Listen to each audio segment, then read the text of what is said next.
Salut les disciples de la boxe, c'est Jean-Charles, j'espère que vous êtes en forme en ce 1er janvier de l'année 2025, on y est.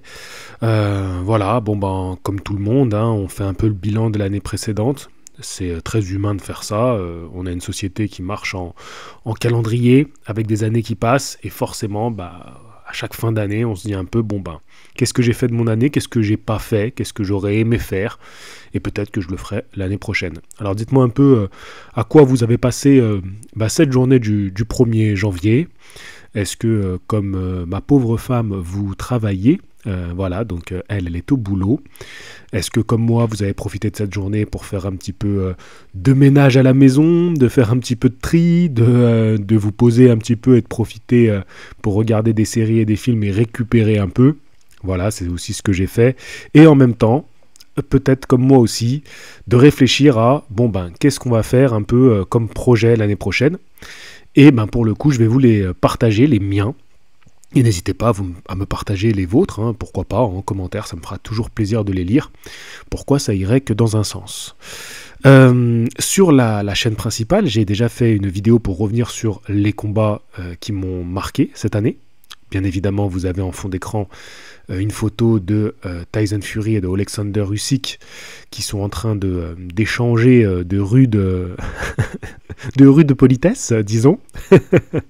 Donc, je suis revenu un peu sur tous ces moments, en bien ou en mal, pour ceux qui ont écouté cette vidéo, face caméra.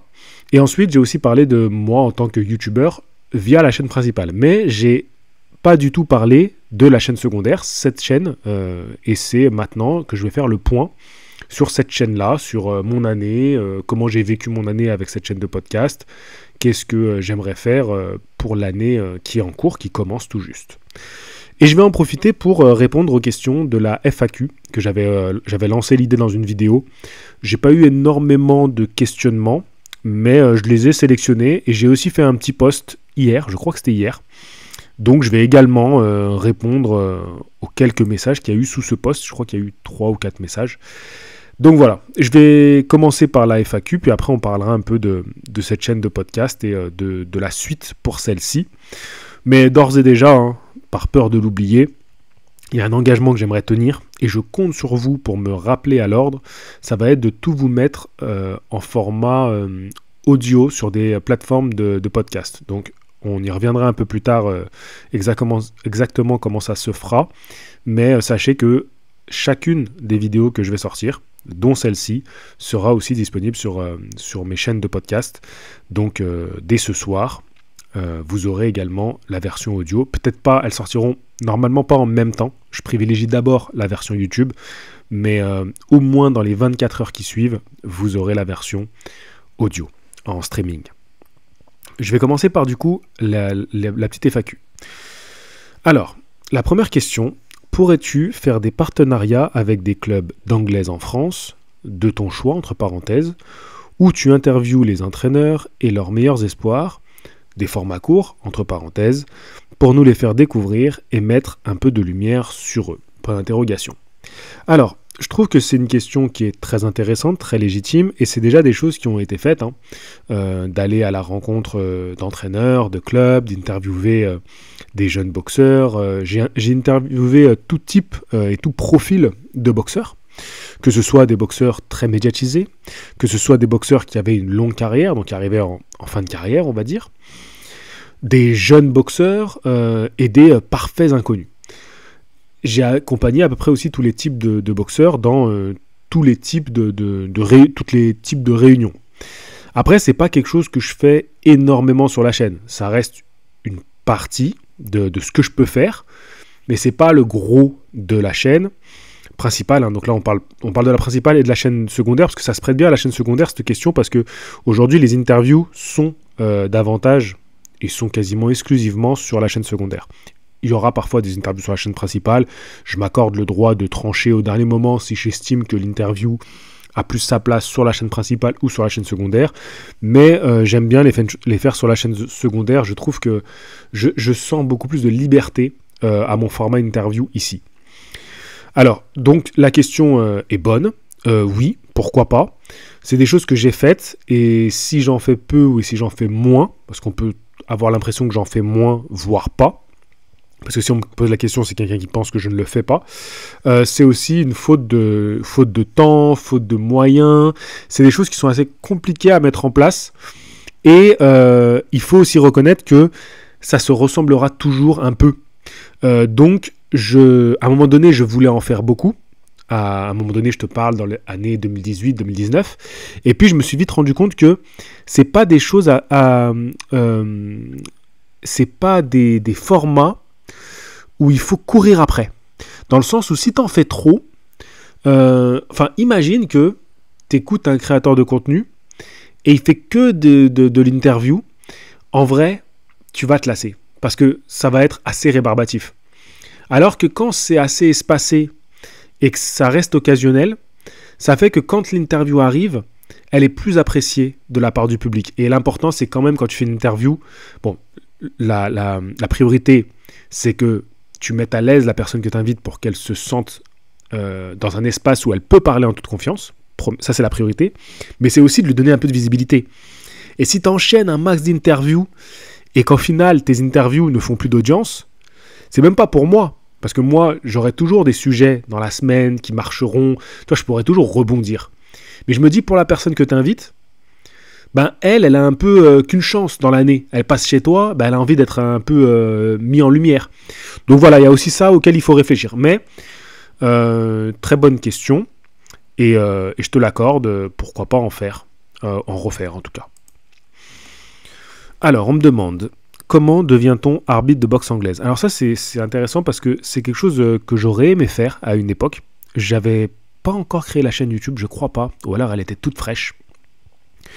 Et j'avais commencé à y penser, j'avais commencé à me pencher sur la question. Et alors, si je me rappelle bien, alors je te parle de ça il y a 10 ans, hein, sûrement, à peu près 10 ans. Si je me souviens bien, tu dois avoir un arbitre qui s'occupe de toi. Donc voilà, tu es affilié à un arbitre. Et ensuite, grâce à lui, tu passes les différents examens pour être arbitre de boxe anglaise. C'est pas très compliqué. Il faut juste être en contact avec un arbitre professionnel. Si je me souviens bien, je t'avoue que je ne suis pas allé faire plus de recherches que ça, mais à mon avis, sur le site de la Fédération française de boxe, tu devrais avoir toutes les informations. Ensuite, on me demande, j'ai regardé 2 ou 3 combats d'anglaise sans les gants et j'ai vu de sacrées différences. J'aimerais beaucoup avoir ton point de vue, s'il te plaît. C'est drôle parce que il n'y a pas si longtemps, j'ai un ami, un proche ami, qui m'en a parlé et qui m'a dit que je pourrais peut-être faire du contenu là-dessus. Je vous avoue que ça m'attire absolument pas. C'est même pas quelque chose que j'ai envie de regarder. Et si on me lance donc sur l'idée de parler d'autres disciplines qui sont proches de la boxe et des sports de combat, je pense que si je devrais en développer une, ce serait plutôt tout ce qui se rapproche de la boxe thaï. De temps en temps, je tombe, je crois, sur le K1. Donc voilà, le pied-point, et je trouve ça pas mal. Je trouve ça pas mal, vraiment assez spectaculaire. En tout cas, ça m'attire. Donc je m'orienterai plus vers ça que la boxe à main nue. Voilà. Ensuite, pourquoi on ne voit plus Philippe Hrgović, je ne sais jamais comment on prononce. Qu'est-ce que je lui avais répondu? Je lui ai répondu, son dernier combat était en juin contre Dubois, faut peut-être lui laisser le temps de revenir. C'est vrai qu'il a eu plusieurs combats assez compliqués. Est-ce qu'il arrivera à rebondir? Est-ce que, tiens maintenant que j'y pense, est-ce que si on faisait Hrgović, Joe Joyce, ça serait pas une super affiche pour les relancer? Ou ça mériterait peut-être une vidéo dédiée à ça. Mais je crois que là on tient quelque chose de sympa, ça m'est venu comme ça. Question suivante. À quand une vidéo sur Sonny Liston? Merci d'avance. Alors oui, bien sûr, il faut que je fasse une vidéo sur Sonny Liston. Cette année, la vidéo dédiée à un boxeur, un illustre boxeur, ça a été Salvador Sanchez. L'année précédente, c'était Pernell Whitaker. Pourquoi pas, en 2025, Sonny Liston? Je t'avoue que là, justement, depuis hier ou aujourd'hui, je sais pas, je suis tellement en train de penser boxe et vidéo tout le temps, j'étais en train de me dire qui va être mon prochain sujet, enfin gros sujet. Pourquoi pas Sonny Liston? Ensuite, je vois à chaque fois Martin Bacolé est toujours évité. Pourquoi? Donc la boxe d'aujourd'hui est basée sur l'argent, non pour le titre. Alors, il y a beaucoup de personnes qui soutiennent Martin Bacolé. Moi, je pense que Martin Bacolé, depuis quelques temps, il a une carrière qui commence à se construire. Et ses performances et ses résultats vont le porter vers du bon. Et notamment ce qui s'est passé avec les Riyadh Season aux États-Unis. J'espère qu'on le verra rapidement sur une affiche. C'est vrai que je regrette qu'on ne l'ait pas eu sur l'affiche de Fury Usyk 2. Je regrette qu'il ne soit pas sur la prochaine grosse affiche avec Wilder. Le lapsus. Bivol Beterbiev 2. Bon, peut-être la prochaine, à voir. C'est dommage qu'il n'ait pas été présent sur ces deux-là, mais avec sa perf contre Anderson, moi je suis plutôt confiant pour la suite. Alors, quelqu'un qui me dit... Oula, attendez, ça c'est un grand message. Bon allez, je vais vous le lire parce que je l'ai mis de côté. Donc, en fait, je crois que j'en avais mis quelques-uns en plus parce que je voyais qu'il n'y avait pas trop de messages. Je m'étais dit, bon bah j'en mets plusieurs. Attendez, un truc que j'ai oublié de faire. Voilà, pardonnez-moi. Alors, le problème, c'est le monde de la boxe pro qui fonctionne de manière bizarre. Je me rappelle le combat Yoka versus Bacolé était un quart de finale mondial déjà à l'époque. Après avoir battu Yoka, Bacolé a enchaîné 3 victoires de suite, notamment une victoire contre un top 7 de l'époque, qui est Jarrett Anderson. Je précise que Jarrett Anderson était 7e mondial le jour du combat. Quand est-ce que la fédération, les promoteurs, etc. vont considérer que Martin Bacolé a déjà fait une demi-finale contre Anderson et doit faire une finale contre Dubois? Parfois, je préfère les autres sports, car plus simple à comprendre.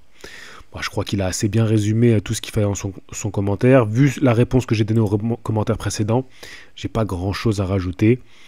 Là, aujourd'hui, dans son commentaire, il faut considérer aussi que Dubois est champion du monde. Donc, si Bacolé avait eu sa chance à la place de Parker, il aurait eu une chance pour les titres. Maintenant, chez les lourds, en fait, on commence à avoir l'effet négatif de l'effet saoudien, pour les combattants, hein, vous allez comprendre où je veux en venir, c'est que comme ils ont fait s'affronter beaucoup de monde, notamment les meilleurs, en fait leurs résultats nous ont impressionnés et on a envie de vite les voir à une chance mondiale, sauf que il y en a d'autres qui ont fait des résultats. Donc en fait, il va falloir plus de temps pour vraiment te dégager du lot, même parmi les vainqueurs. En fait, c'est comme si on avait un tournoi géant et qu'il fallait qu'ils s'éliminent entre eux jusqu'à ce qu'il en reste un ou deux, tu vois, à la fin. Voilà. Alors, pour ta question-réponse, si tu avais l'opportunité d'une interview d'un boxeur en particulier, qui serait-il? Et avec qui t'aurais aimé taper un sparring? Alors, c'est une formidable question. À vrai dire, j'ai pas vraiment d'interview de rêve. Peut-être qu'à un moment donné j'ai eu l'espoir de me dire ouais, mais si un jour je faisais Manny Pacquiao par exemple, hein, enfin c'est pas seulement un exemple, j'y ai vraiment pensé à un moment donné. Forcément tu dis des mecs comme Mike Tyson, tout ça, mais moi j'aime vraiment ce que je fais, les interviews que je fais aujourd'hui, et j'aime ce que je suis aujourd'hui à ce niveau là. Donc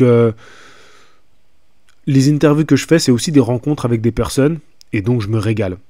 Voilà, mais bon, après, si demain je peux en faire, et je peux faire des illustres noms, c'est génial. Bon, bien sûr, c'est beaucoup plus évident pour moi de faire des combattants francophones, mais j'ai pas vraiment d'envie particulière. C'est pas un truc qui me booste absolument, ou j'y pense beaucoup. Par contre, là, la deuxième question, là, forcément, tu imagines bien que c'est des choses auxquelles j'ai beaucoup plus pensé. Et celui dont j'aurais vraiment aimé faire un sparring, c'est Ryota Murata, qui était champion des poids moyens et qui a perdu sa ceinture contre Golovkin. C'était un super combat, ça. Et Ryota Murata, ouais, j'aurais beaucoup aimé taper un sparring avec lui. Je sais pas pourquoi lui en particulier, mais j'y ai souvent pensé. Bon voilà, et j'ai essayé de lui envoyer un message quand je suis allé à Tokyo. Malheureusement, j'ai pas eu de réponse. Et puis je crois que lui, il est sur Nara, il me semble. Donc ça aurait été un peu compliqué. Mais je me suis dit dans le doute, s'il peut venir sur Tokyo. Et voilà, alors ça aurait été pour l'interviewer. Mais il fait partie des noms... j'aurais beaucoup aimé, voilà, tourner avec lui. Après, bon, voilà, moi ce que j'ai fait dans la boxe, je m'en contente, hein. Je suis pas quelqu'un qui... Tu vois, j'ai pas tant de rêves de grandeur par rapport à ça. Alors, comment est-il Dieu possible que jamais il n'ait été relevé que Bacolé soit mis à genoux, soit mis à genoux devant Turki Al-Alchir à la fin de son dernier combat? Moi, ça me reste en travers de la gorge et ça m'empêche tenir de tenir derrière lui. Je comprends bien qu'il ait besoin de lui, mais il existe des gestes plus neutres, non. C'est peut-être ni le lieu ni l'endroit, mais je n'ai que vous. Alors, pour répondre à cette interrogation que j'ai vu revenir plusieurs fois, et d'ailleurs j'ai failli vous en parler précédemment. Bon, il y a pas mal de questions sur Bacolé, bon j'en profite, hein, c'est pas vraiment des questions vraiment sur moi, mais souvent j'ai remarqué ça depuis le début de ma chaîne, toutes les fois où j'ai fait des lives, des trucs un peu plus sur moi, sur mon métier de youtubeur, on partait dans la boxe parce que, à vrai dire, c'est tout à fait normal parce que j'ai toujours voulu mettre la boxe avant mon propre nom. Donc c'est logique que quand je demande de poser des questions, ça tourne autour de la boxe. Par rapport à ce geste de Bacolé, moi ça m'a pas choqué plus que ça, je l'ai trouvé maladroit, mais ça m'a pas choqué, ça m'a pas resté comme ça. Et là, justement, pendant mes petites vacances, là, j'en reviens, où j'étais auprès de ma famille, j'ai revu pas mal de combats de boxe, et j'en ai profité pour revoir Bacolé Anderson. Et j'ai donc vu ce geste à la fin. Il ne faut pas enlever aussi le fait que un combattant, il est à chaud après son combat, il y a toute l'adrénaline, c'est un affrontement, un échange musclé, tu risques à chaque combat ta carrière, voilà, ta carrière professionnelle, elle peut s'arrêter à tout moment. Donc tu es dans un état physique et mental qui est très particulier. Et c'est pour ça que je suis pas si regardant que ça sur les interviews où les mecs sont encore sur le ring, ce qu'ils vont déclarer, ce qui va se faire, ce qui va se dire. Parce que il faut pas oublier le contexte. Et peut-être que les émotions, il fait une grosse perf contre un Américain. C'est important. Imaginez bien Bacolé qui représente l'Afrique, performer comme ça. Il y a beaucoup d'émotions. Voilà. Même s'il était favori pour moi, hein, mais il ne faut pas oublier qu'il y a une mise en situation qui fait que c'est aussi un homme qui est pris par des émotions. Et il sait que cette chance-là, il ne l'aurait pas obtenue comme ça sans Turki Al-Alchir. Et à ce moment-là, sa manière de lui dire merci, c'est d'avoir ce geste qui est certes maladroit, certes qui ne se fait pas, mais on reste des hommes et des humains et aussi parfois on fait pas tout parfaitement bien, et moi le premier. Des fois je vais répondre à une question, peut-être que la personne m'a posé une question d'une certaine manière, moi j'y réponds d'une autre et la personne va être blessée. Et donc voilà, faut pas oublier que on est aussi on a des failles, et le moment où il le fait, ça reste pardonnable, je dirais. Après, est-ce que ça lui desservira?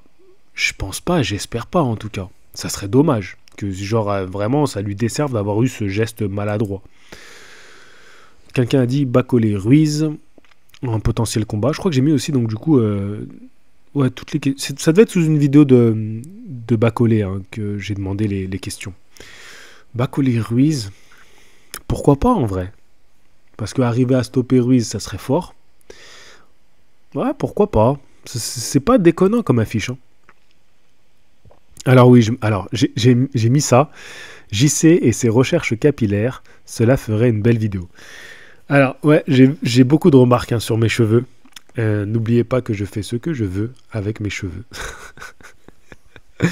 Non mais c'est vrai que voilà, j'ai laissé pousser les cheveux pendant un peu plus d'1 an maintenant. Ah, c'est comme ça, je pense que maintenant les gens commencent à s'y faire. Mais j'aurai toujours des remarques, parce qu'il y a des gens qui ont besoin de le relever. Alors, ne penses-tu pas que Ben Whittaker peut battre Opetaia? Non, plus sérieusement, ne penses-tu pas qu'une revanche Zhang Parker aurait été plus logique, car la décision est assez controversée, plutôt qu'avoir une chance pour le titre? Je ne pense pas que Zhang aurait sa chance s'il avait battu Parker inversement. Est-ce que Zhang aurait eu sa chance? C'est pas impossible quand même. Attends, parce que Zhang, il est battu par Parker et après, il bat Wilder. S'il avait enchaîné 2 victoires cette année, peut-être que c'est lui qui serait face à Dubois. C'est pas impossible. À vrai dire, je ne sais pas vraiment comment notre cher ami saoudien décide des combattants. Est-ce que quand même, parce que ça on ne sait pas vraiment, est-ce que quand même il y a des discussions avec les promoteurs? Moi je pense qu'il y en a. Je pense pas que c'est que lui qui décide. Je pense qu'il y a quand même des discussions, mais à mon avis lui, il a énormément facilité les choses de par l'argent qu'il met sur la table. C'est-à-dire que les promoteurs ne voulaient pas perdre un poids lourd. Une fois que tu as un poids lourd, tu ne veux pas le perdre. Mais le fait que l'investissement soit quasiment immédiatement rentabilisé grâce à l'argent des Saoudiens, la facilité à organiser des événements, ça les a poussés à quand même risquer leur poule aux œufs d'or. Zhang, il fait pas un super combat contre Parker quand même. Hein. Après, il met KO Wilder. Mais c'est vrai que quand tu regardes Parker, tout ce qu'il a fait, moi j'ai quand même dit que Parker, c'était pas déconnant de lui donner cette chance par rapport à tout ce qu'il a fait. J'avais fait une vidéo là-dessus. Donc, c'est pas mon choix du cœur, Parker.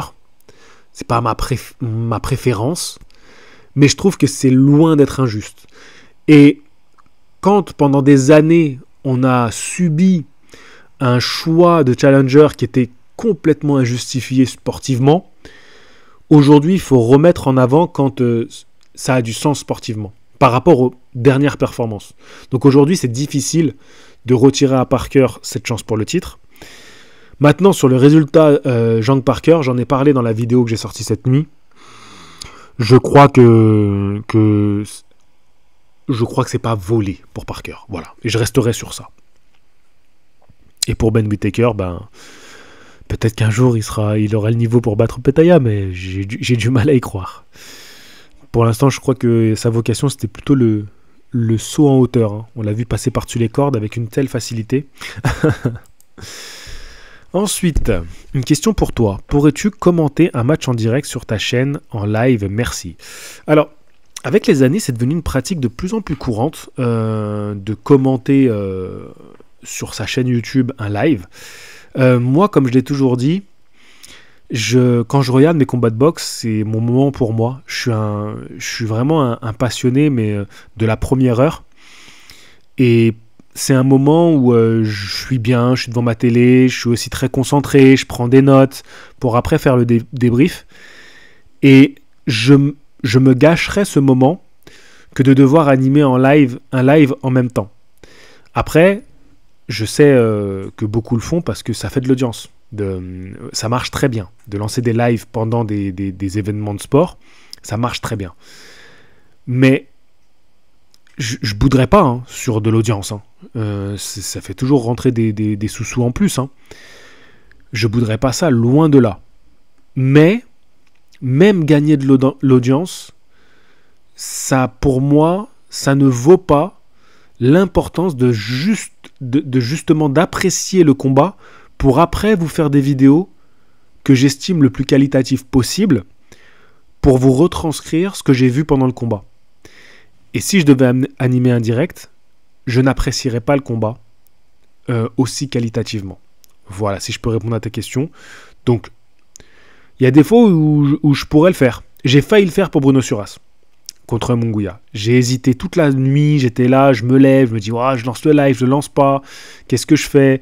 Tu sais, il y a aussi mes mauvaises expériences passées. Quand je fais un live après la défaite de Nordin Oubaali et que les gens sont durs envers lui, et tu sais que normalement tu fais un live avec la communauté, c'est aussi pour partager un moment ensemble, on est là, on est des supporters, on aime la boxe, on supporte nos boxeurs français, on avait notre champion. Tu sais, c'est si tu as des gens qui t'envoient des ondes négatives et que tu deviens négatif. Bon, donc c'est pour ça que j'étais un peu réticent. Et puis j'aurais dû le faire parce que c'était fou ce qui s'est passé, mais on peut pas prévoir, on peut pas savoir. Et je trouve que c'est bien que ça reste comme ça. Voilà. Donc je dis pas non, mais je te dis pourquoi je le fais quasiment jamais. Alors, pour quelqu'un qui aime Bacolé, tu ne parles pas assez de lui. Bon là, je sais pas quoi dire. Franchement, Bacolé, c'est sûrement le poids lourd sur lequel j'ai fait le plus de vidéos hors champion du monde. Parce que forcément, tu fais plus de vidéos sur les champions du monde. Depuis qu'il a battu Tony Yoka. Après, j'ai fait beaucoup de vidéos sur Tony Yoka aussi. C'est bien normal. Alors, je crois que c'est la dernière.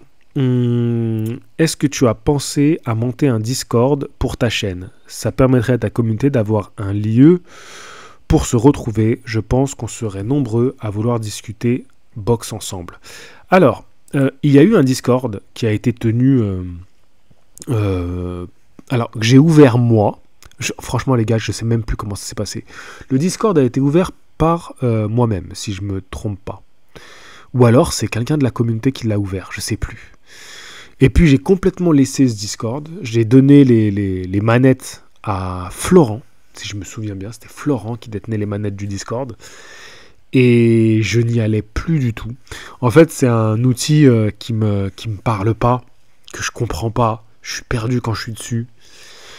Et donc, j'y prenais pas de plaisir. Et puis, il y avait beaucoup de soucis. Je crois qu'il y avait des gens qui étaient un peu foufous dessus, qui étaient agressifs les uns envers les autres. Bon, après, peut-être qu'il y a des jeunes aussi. Puis moi, j'avais d'autres choses à faire que de faire la police là-dessus. Donc, c'est pour ça que j'avais laissé un peu des administrateurs s'en occuper. Mais bon, voilà. Donc, moi, à titre personnel, je ne réitérerai pas l'expérience. Je n'ouvrirai pas un nouveau Discord. Je crois qu'il existe encore, le Discord. Vraiment, je crois qu'il existe encore. Mais moi, en tout cas, je ne souhaite pas m'occuper de ça. Je ne sais même pas qui anime ce Discord, qui s'en occupe. J'en sais absolument rien. Je ne sais même pas s'il y a encore de l'activité dessus. Mais moi, désolé de te répondre par la négative, mais ça n'a pas été une très bonne expérience pour ma part. Et c'est comme TikTok, tout ça, tu vois, c'est pas des trucs avec lesquels j'arrive vraiment à travailler aujourd'hui. Moi, j'aime vraiment YouTube et je pense même qu'en 2025, je vais réduire encore plus mon activité sur toutes les autres plateformes pour rester sur ma chaîne principale YouTube et la chaîne secondaire, la chaîne de podcast. Donc c'est pour ça que je finis là-dessus. La chaîne de podcast, j'ai parlé un peu en fin de vidéo sur la chaîne principale. Une chose est sûre, c'est que quoi qu'il arrive sur la chaîne principale, la chaîne secondaire, la chaîne de podcast ne sera pas du tout impactée. Parce que je trouverai toujours le temps pour faire des audios, pour vous les sortir. Je pense que c'est bien comme format. Moi, ça me plaît, ça m'enlève une pression. Parce que ici, je souffre moins de cette pression de l'algorithme qui me force à toujours regarder est-ce que la vidéo elle a marché ou non, est-ce que la vidéo elle a plu ou non, est-ce que la vidéo elle a été regardée ou non.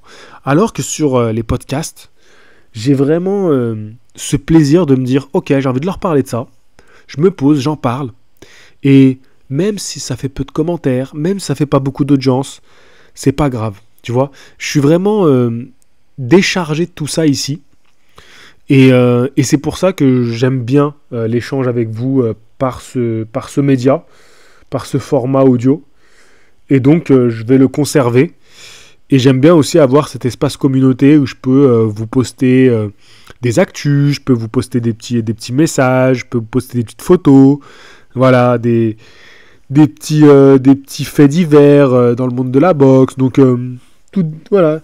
Et moi, ça, j'aime beaucoup. J'espère que ça vous plaît aussi. Dites-moi, vous, s'il y a des choses que vous aimeriez voir différemment ici. Ah oui, j'ai dit que je parlerais des autres questions qu'il y avait sous le post. Alors oui, on m'a posé tes meilleurs espoirs ou tête et cœur pour 2025. Peut-être qu'on en parlera dans les vidéos un petit peu débrief de l'année. Là, comme ça, j'ai pas vraiment un nom qui est sorti du lot à mes yeux. Mais il faudrait que j'y repense un peu plus. Alors, qu'est-ce que je vous lis aussi ? Une partie spéciale sur quelle pourrait être la suite pour les non-français, surtout ceux qui ont fait une belle année 2024. Ouais, pourquoi pas. Les noms que j'ai ressortis de la vidéo de cette nuit, pourquoi pas. Et enfin, tu as tes podcasts sur Apple Podcast ou pas? Ah voilà, c'était ça la question. Alors, mes podcasts, normalement, j'ai 3-4 liens dans le descriptif que vous pouvez retrouver. Attendez. Oh non, j'ai que... Non, je les ai enlevés. Il y a Spotify. Et après les autres, je sais plus. J'essaierai de les mettre en commentaire de cette vidéo, mais je sais plus. Je sais plus sur quoi ça envoie. Il y a Google Podcast. Je sais qu'il y en a 3 ou 4 qui envoient automatiquement mes podcasts quand je le publie. Et après, je sais même pas si ça marche encore, ce truc. Mais bon, voilà. En tout cas, c'est sur Spotify. Donc, comme je vous l'ai dit, je vais essayer de faire que chacun de mes podcasts, maintenant, soit aussi sur Spotify à chaque fois. Merci de m'avoir écouté. Je vous souhaite du coup une très bonne fin de journée, une bonne nuit. Ça dépend à quel moment tu écouteras ce podcast. Et puis, je vous dis à très bientôt. Fighting!